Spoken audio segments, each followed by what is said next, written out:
नमस्कार फ्रेंड्स, आपका स्वागत है हमारे YouTube चैनल में। आज मैं एक आपको कहानी सुनाने वाली हूँ जो जीवन की सीख देने वाली कहानी है। भगवान की मर्जी।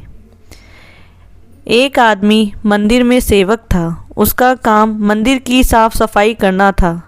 भक्तों और श्रद्धालुओं द्वारा दिए गए दान में से थोड़ा बहुत उसे मंदिर के पुजारी द्वारा दे दिया जाता था। इसी से उसकी गुजर बसर चल रही थी। वह अपनी ज़िंदगी से बहुत परेशान और दुखी था। मंदिर में काम करते करते वह दिन भर अपनी ज़िंदगी को लेकर शिकायतें करता रहता। एक दिन शिकायत करते हुए वह भगवान से बोला, भगवान जी, आपकी ज़िंदगी कितनी आसान है। आपको बस एक जगह आराम से खड़े रहना होता है। मेरी ज़िंदगी को देखो, कितनी कठिन ज़िंदगी जी रहा हूँ मैं। दिन भर कड़ी मेहनत करता हूँ, तब कहीं 2 वक्त की रोटी नसीब हो पाती है। काश मेरी ज़िंदगी भी आपकी तरह होती। उसकी बात सुनकर भगवान बोले, तुम जैसा सोच रहे हो वैसा नहीं है। मेरी जगह रहना बिल्कुल आसान नहीं है। मुझे बहुत सारी चीज़ें देखनी पड़ती हैं, बहुत सी व्यवस्थाएं करनी पड़ती हैं। ये हर किसी के बस की बात नहीं है। मंदिर का सेवक बोला, कैसी बात कर रहे हैं आप? आपका काम आसान ही तो है। आपकी तरह तो मैं भी दिन भर खड़े रह सकता हूँ। इसमें कौन सी बड़ी बात है? भगवान बोले, तुम नहीं कर पाओगे। इस काम में बहुत धैर्य की आवश्यकता पड़ती है। मैं ज़रूर कर पाऊँगा। आप मुझे एक दिन अपनी ज़िंदगी जीने दीजिए। आप जैसा बताएंगे मैं वैसा ही करूँगा। मंदिर का सेवक जिद करने लगा। उसकी जिद के आगे भगवान मान गए और बोले, ठीक है, आज पूरा दिन तुम मेरी ज़िंदगी जियो, मैं तुम्हारी ज़िंदगी जीता हूँ। लेकिन मेरी ज़िंदगी जीने के लिए तुम्हें कुछ शर्तें माननी होंगी। मैं हर शर्त मानने को तैयार हूँ भगवान जी। सेवक बोला, ठीक है, तो ध्यान से सुनो। मंदिर में दिन भर बहुत से लोग आएंगे और तुमसे बहुत कुछ कहेंगे। कुछ तुम्हें अच्छा बोलेंगे तो कुछ बुरा।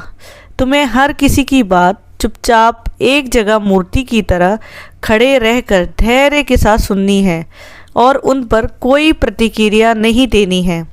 सेवक मान गया। भगवान और उसने अपनी ज़िंदगी एक दिन के लिए आपस में बदल ली। सेवक भगवान की जगह मूर्ति बनकर खड़ा हो गया। भगवान मंदिर की साफ सफाई का काम निपटाकर वहाँ से चले गए। कुछ समय बीतने के बाद मंदिर में एक धनी व्यापारी आया। भगवान से प्रार्थना करते हुए बोला, भगवान जी, मैं एक नई फैक्ट्री डाल रहा हूँ। मुझे आशीर्वाद दीजिए कि यह फैक्ट्री अच्छी तरह चले और मैं इससे अच्छा मुनाफा कमाऊँ। प्रार्थना करने के बाद वह प्रणाम करने के लिए नीचे झुका तो उसका बटुआ गिर गया।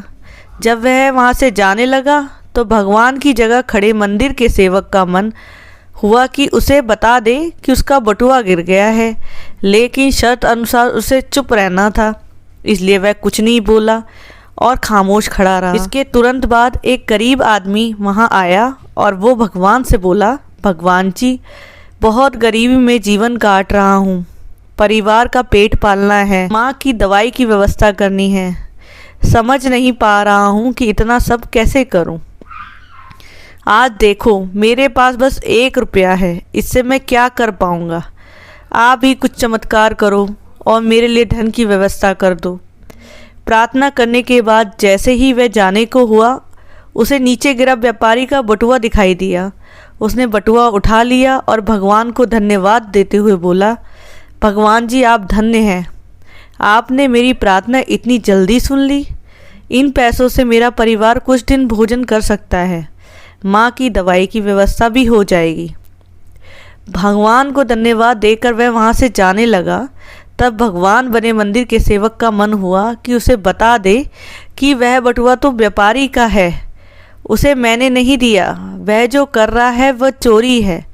लेकिन वह चुप रहने के लिए विवश था, इसलिए मन मारकर चुपचाप खड़ा रहा। मंदिर में आने वाला तीसरा व्यक्ति एक नाविक था। वह 24 दिन के लिए समुद्री यात्रा पर जा रहा था। भगवान से उसने प्रार्थना की कि उसकी यात्रा सुरक्षित रहे और वह सकुशल वापस आ सके।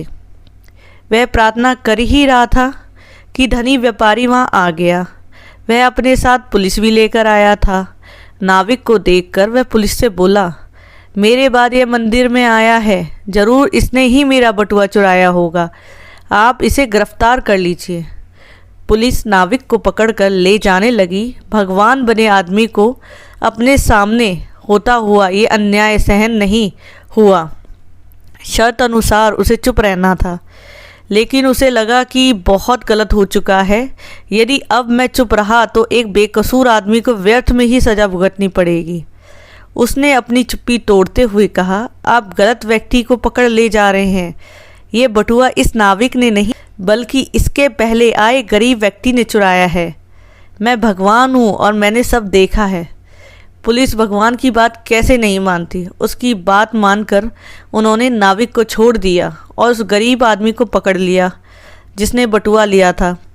शाम को जब भगवान वापस आए तो मंदिर के सेवक ने पूरे दिन का वृत्तांत सुनाते हुए उन्हें गर्व के साथ बताया कि आज मैंने एक व्यक्ति के साथ अन्याय होने से रोका है। देखिए, आपकी ज़िंदगी जीकर आज मैंने कितना अच्छा काम किया है। उसकी यह बात सुनकर भगवान बोले, ये तुमने क्या किया? मैंने तुमसे कहा था कि चुपचाप मूर्ति बनकर खड़े रहना, लेकिन वैसा ना कर तुमने मेरी पूरी योजना पर पानी फेर दिया है। उस धनी व्यापारी ने बुरे कर्मों द्वारा इतना धन कमाया है, यदि उसमें से कुछ पैसे गरीब आदमी को मिल जाते तो उसका भला हो जाता और व्यापारी के पाप भी कुछ कम हो जाते। जिस नाविक को तुमने समुद्री यात्रा पर भेज दिया है, अब वह जीवित वापस नहीं आ पाएगा। समुद्र में बहुत बड़ा तूफान आने वाला है। यदि वह कुछ दिन जेल में रहता तो कम से कम बच जाता।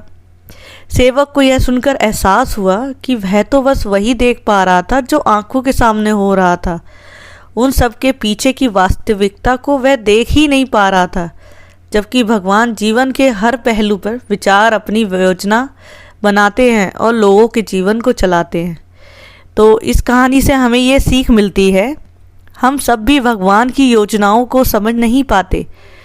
जब हमारे साथ कुछ गलत हो रहा होता है या हमारे हिसाब से कुछ नहीं हो रहा होता है तो अपना धैर्य खोकर हम भगवान को दोष देने लगते हैं। हम ये नहीं समझ पाते कि इन सब के पीछे भगवान की कोई ना कोई योजना छुपी हुई होती है। ऐसे समय में हमें भगवान पर विश्वास रखकर धैर्य धारण करने की आवश्यकता है। इसलिए चिंता ना करें। यदि आपकी मर्जी से कुछ नहीं हो रहा है तो इसका अर्थ है कि भगवान की मर्जी से हो रहा है, और भले ही देर से ही सही, भगवान की मर्जी से सब अच्छा ही होता